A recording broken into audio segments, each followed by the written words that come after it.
Hello everyone, my name is Mary Triantafyllopoulou. I am a ELF member of the ELF Youth Group. And I am Marta. I'm Mary's mother, and we're here today to talk to you about Mary's disease of severe asthma.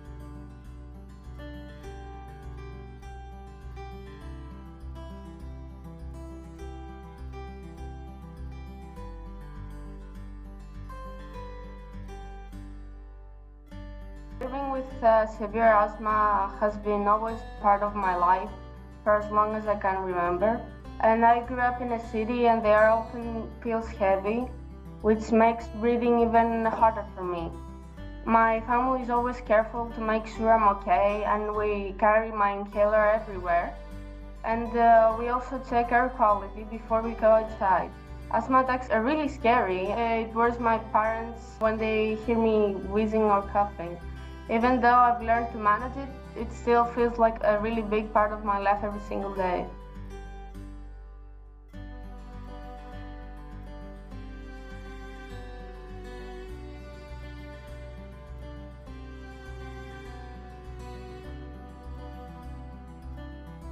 In my area, Seboia, the air quality index is 69, which falls under the unhealthy for sensitive groups category. This means that the air quality may pose a health concern for people with respiratory diseases such as children and the elderly.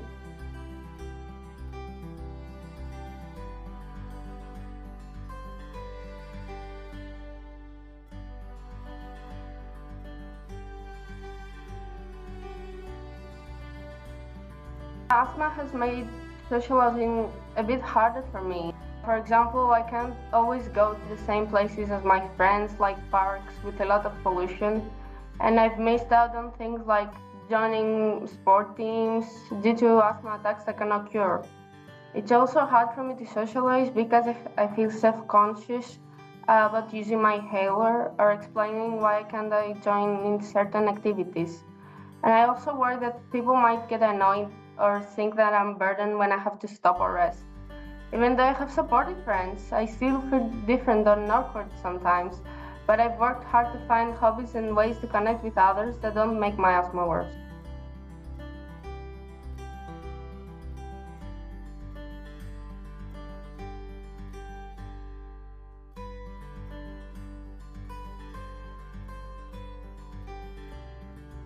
Having a child with a severe asthma have a significant impact on my work life because the layers of complexity and stress. That means that we have very frequent doctor visits. We have visits to the emergency departments. We have unplanned schools pickups due to the asthma attacks. My constant worry about my child was that I have to be very focused to her caregiving, and sometimes that leads to a burning out.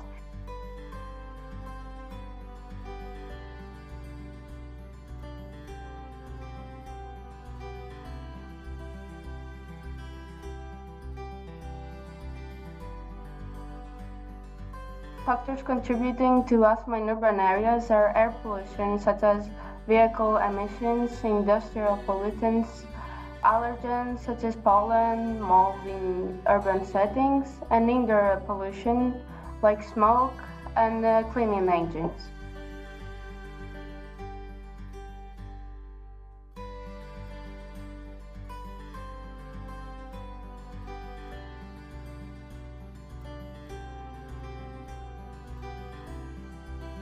Firstly, they can collaborate with representatives. They can engage with patient associations, get involved in actions, and raise awareness about the needs of asthmatic patients. They can also participate in city planning.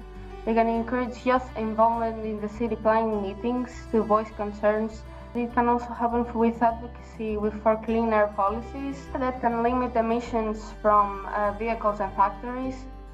And also, public awareness campaigns are really important nowadays, since that they can create campaigns to educate the community on air quality and the importance of clean air for our health.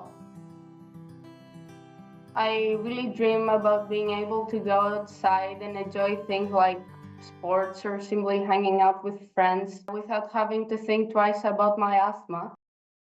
Personally, would tell policymakers to take air pollution more seriously, especially in cities, since it's not just an inconvenience, it's a health risk.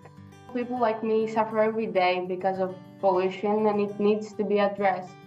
And cleaner air should be a priority for everyone's well-being. Thank you all for your attention.